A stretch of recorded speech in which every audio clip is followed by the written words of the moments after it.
ጤና ይስጥልኝ። ይህ ቅዱስ ሚካኤል የባህል ሕክምና የሆነው የዩቲዩብ ቻናል ነው።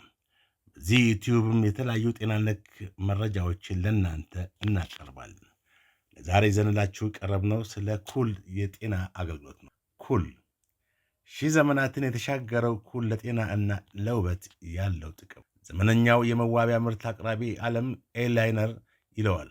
ኩል በተለያየ መንገድ ገበያ ላይ ቢቀርብም ታሪኩ ዓመታትን ወደ ኋላ ይሻገራል።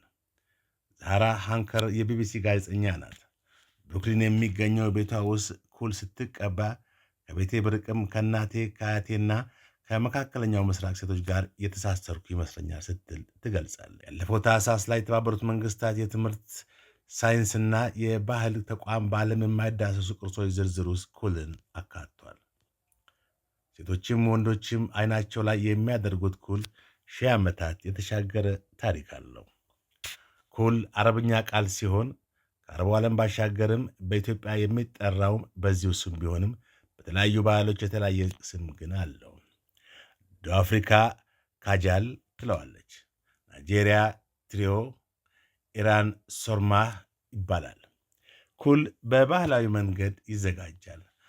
አንቲሞኒ እና ሊድ የተባሉት ንጥረ ነገሮች በዋናነት ጥቅም ላይ እንደሚውሉም ሊባኖሳዊ እንግሊዛዊቷ ዛሃራ ሃንከር ትናገራለች። እናቴ መዋቢያ ስትጠቀም እመለከታት ነበር። ጥልቅ ከሆነ ነገር ጋር የምትተሳሰርበት መንገድ ነው ብዬም አምናለሁ ትላለች። ስለ ኩል አይላይነር የካልቸር ሂስትሪ የተባለ መጽሐፍ የጻፈችው ዛሃራ እንደምትለው ዩኔስኮ ኩልን ቅርስ አድርጎ መመዝገቡ ኩል ጊዜያዊ ሳይሆን ጥበቃ የሚፈልግ ባህላዊ ክንውን መሆኑን ያሳያል። እንዲህ ያለ እውቅና ማግኘት የኩል አሰራርና አጠቃቀም ባህል ተጠብቆ እንዲቆይ ይረዳል። ተሰንዶ ከትውልድ ትውልድ እንዲሸጋገርም ያግዛል።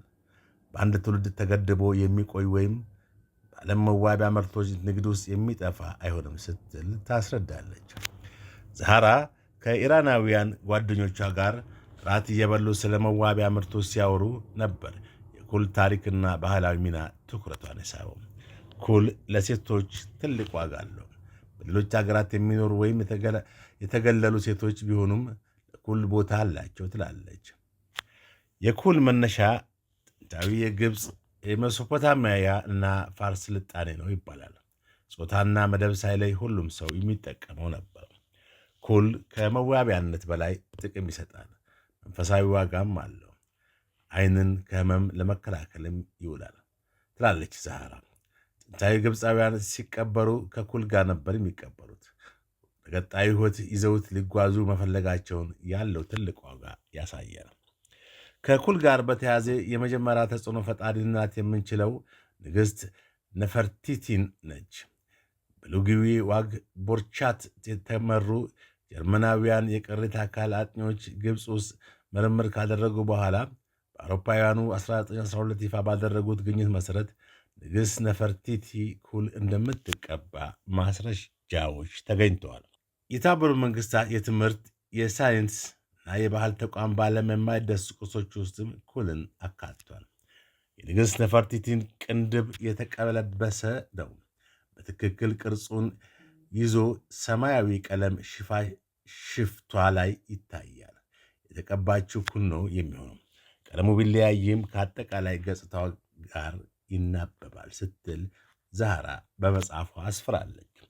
ኩል በመቀባት የጀርመን ሴቶች የነፈርቲቲንን ውበት ለመላበስ ሞክረዋል። ከውበት ባሻገር ኃያልነትና መሪነትም ከኩል ጋር ይተሳሰራል። ንግሥት ነፈርቲቲ ራሷን ያሳወበችበት መንገድ ዛሬም ድረስ ፋሽን ነው። የንግሥቲቷን ገጽታ ማስመሰል የሚቻልበት መንገድ ዩቲዩብ፣ ቲክቶክ እና ኢንስታግራም ላይ የሚያስተምሩ ይዘት ፈጣሪዎችን በመቶዎች ይቆጠራሉ። ኩል በተለያዩ ሀገራት ዛሃራ ለጥናቷ የተለያዩ ሀገራት ተጉዛለች። ካርላ፣ ቻድ፣ ሜክሲኮ እና ዮርዳኖስ ይገኙበታል። ኩል በተለያዩ መንገድ ጥቅም ላይ እንደሚውልም አስተውላለች። ኩልን ከፀሐይ ወይም ከቡዳ ለመከላከል የሚያውሉትም አሉ። ለመንፈሳዊ ክንውን ወይም እንደ መድኃኒት የሚጠቀሙበት ማህበረሰቦችንም አይታለች። በጃፓን ባህላዊ ሙዚቀኛ እና ተወዛዋዥ የሆኑት ጌሻዎችን አነጋግራለች። ኩልን ራሳቸውን ለመጠበቅ የሚያውሉት ሲሆን ቀይ ኩል ያዘወትራሉ። ሴቶችም ወንዶችም በዓይናቸው ላይ የሚያደርጉት ኩል 1000 ዓመት የተሻገረም ታሪክ አለው። በሜክሲኮዋ አሜሪካውያኑ ቾላ ማህበረሰብ ዘንድ ኩል የማንነት የእምቢባይነትና የኩራት መገለጫ ነው። ኩል ግብፅን ጨምሮ በሌሎች ሀገራት የሴቶች ብቻ ሳይሆን የወንዶች መዋቢያ ነው። በቻድ የፋለኒ አርብቶ አደር ማህበረሰብ የሆነው ዋዳቢ ውስጥ ዓመታዊ የወንዶች የቁንጅና ውድድር ይካሄዳል።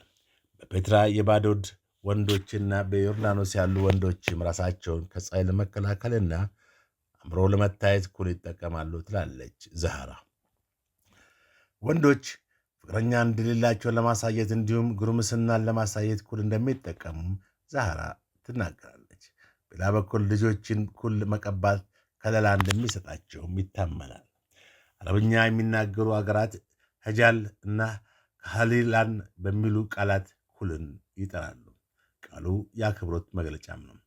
ዩኔስኮ ለኩል ዕውቅና መስጠቱ ለአረብ ዓለም ለአገራትና አጠቃላይ የዓለም ደቡባዊ ክፍል ህዝቦች ትልቅ ትርጉም እንዳለው ዛህራ ትናገራለች።